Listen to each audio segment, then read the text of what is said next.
السلام علیکم۔ اگر آپ حج یا پھر عمرہ کے سفر پر ہیں تو مکہ کی زیارتیں ضرور کیجیے۔ اس ویڈیو میں آپ کے ساتھ شیئر کروں گی جبل طور یعنی کہ غار ثور کی فل ہسٹری، تو ضرور اس ویڈیو کو اینڈ تک دیکھیے، اپنے فرینڈز اینڈ فیملی کے ساتھ شیئر کیجیے اینڈ حدیث جانیے۔ موجود ہے آپ کے سامنے، یہ پہاڑ ہے، اس پہاڑ کا نام ہے غار ثور۔ زمانہ جاہلیت میں جب یہاں پر شرک ہوا کرتا تھا، بت پرستی کا راج تھا، تو آپ صلی اللہ علیہ وسلم جب دعوت تبلیغ کے لیے نکلے تو ایک ہی بات کہا کرتے تھے، لا الہ الا اللہ محمد الرسول اللہ، کہ اللہ ایک ہے، اللہ کے سوا کوئی عبادت کے لائق نہیں، بت پرستی کو چھوڑ دو، سیدھے راستے کی طرف آؤ۔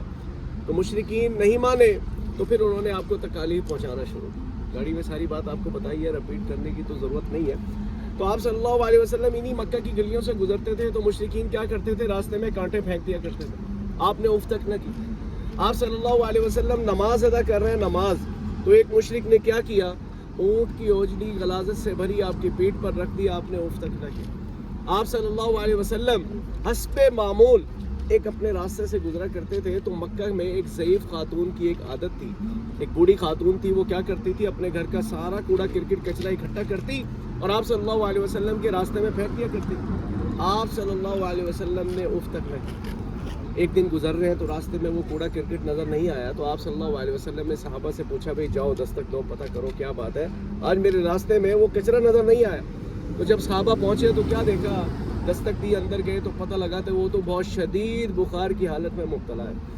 آپ صلی اللہ علیہ وسلم اس کے گھر گئے، اس کی تیمارداری کی، اس کی عیادت کی، اور وہ اس قدر شرمندہ ہوئی کہ جس کے راستے میں کوڑا کرکٹ پھینکتی تھی، جس کو میں تکلیف پہنچاتی تھی، وہی میری تیمارداری کے لیے، وہی میری خدمت کے لیے میرے گھر تشریف لے کر۔ تو آپ صلی اللہ علیہ وسلم حسب معمول دین کی تبلیغ کرتے تھے، تو جو نوجوان ینگسٹر بچے تھے وہ آپ کے حسن اخلاق سے، آپ کے رویے سے، آپ کی سیرت سے متاثر ہو کر چوک در چوک دائرہ اسلام میں داخل ہونے لگے۔ جب دائرہ اسلام میں داخل ہونے لگے تو مشرکین نے سارے بڑے سرداروں کو اکٹھا کیا اور آپ صلی اللہ علیہ وسلم کو بہت ساری آفر دی اور ان کو کہا کہ آپ کو عرب کی نہیں، مکہ کی نہیں، پورے عرب کی بادشاہت دیتے ہیں، آپ دین کی تبلیغ کو چھوڑ دیں۔ آپ صلی اللہ علیہ وسلم نے فرمایا کہ نہیں، اللہ ایک ہے، اللہ کے سوا کوئی عبادت کے لائق نہیں، اور میں پیغمبر آپ کو دعوت تبلیغ دینے کے لیے آیا ہوں کہ بت پرستی کو چھوڑ دیں۔ انہوں نے کہا کہ آپ کو روپیہ، پیسہ، دولت جو چاہیے، سلطنت آپ لے لیں، آپ دین کی تبلیغ کو چھوڑ دیں۔ آپ صلی اللہ علیہ وسلم نے فرمایا کہ نہیں۔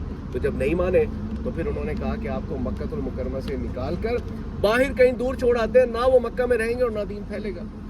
تو بیچ میں شیطان موجود تھا، اس نے کہا کہ دیکھو، پیغمبر محمد صلی اللہ علیہ وسلم کی جو شخصیت ہے وہ ایسی شخصیت ہے کہ جہاں وہ جائیں گے ان کے دیوانے ان کے پیچھے چلے جائیں گے، یہ ممکن نہیں ہے۔ تو پھر شیطان نے کہا ایسا کرتے ہیں کہ نعوذ باللہ، نعوذ باللہ، اللہ کے نبی صلی اللہ علیہ وسلم کو قتل کر دیا جائے، شہید کر دیا جائے، نہ وہ زندہ رہیں گے اور نہ دین پھیلے گا۔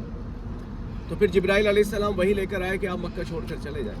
تو پھر آپ نے حضرت علی رضی اللہ تعالیٰ عنہ کو اپنے گھر بلایا، مشرکین کی جتنی امانتیں آپ کے پاس سپرد تھی وہ حضرت علی کے سپرد کی، ان کو کہا کہ علی تم نے میرے بستر پر سونا ہے، صبح اٹھنا ہے، یہ امانتیں واپس کرنی ہے، ہم مکہ سے چھوڑ کر ہجرت کا راستہ اختیار کریں۔ اب گھر سے نکل رہے ہیں تو چاروں طرف سے مشرکین نے گھر کو گھیرا ہوا، متوقع موت گھر کے باہر موجود ہے۔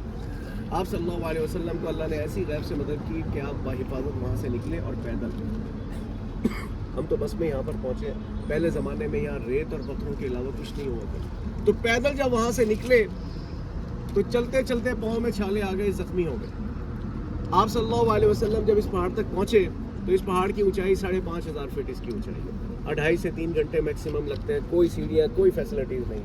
جب یہاں پر پہنچے تو اوپر وہ دیکھیں سب سے بڑا جو ایک بہت بڑا پتھر نظر آ رہا ہے، اس کے درمیان میں آپ کو خلا نظر آئے گا، جو اسپیس نظر آئے گی، اس کے اندر وہ غار ہے۔ اب جب غار میں پہنچے، اب زخمی تھے تو حضرت ابوبکر صدیق رضی اللہ تعالیٰ عنہ نے اپنے کاندھے پر، پیٹھ مبارک پر آپ صلی اللہ علیہ وسلم کو بٹھایا اور لے کر اس غار کے اندر پہنچے۔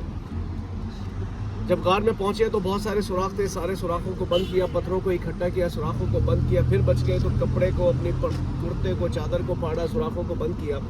ایک سوراخ باقی تھا تو اپنے پاؤں کی ایڑی سے اس سوراخ کو بند کیا۔ آپ صلی اللہ علیہ وسلم نے حضرت ابوبکر صدیق رضی اللہ تعالیٰ عنہ کی گود میں اپنا سر مبارک رکھا، آرام فرمایا۔ اب وقت گزر رہا ہے تو حضرت ابوبکر صدیق رضی اللہ تعالیٰ عنہ کو محسوس ہوا کہ جسے ان کے پاؤں میں کوئی چیز کاٹ رہی ہے اور درد کی شدت سے وہ تڑپ رہے ہیں، وہ بے چین ہے۔ تو آپ صلی اللہ علیہ وسلم نے کہا کہ صدیق کیوں رو رہے ہو؟ انہوں نے کہا کہ آقا میرے پاؤں میں کوئی چیز کاٹ گئی ہے، مجھے ڈر لگ رہا ہے کہ کچھ۔ آپ صلی اللہ علیہ وسلم نے کہا کہ پاؤں ہٹاؤ۔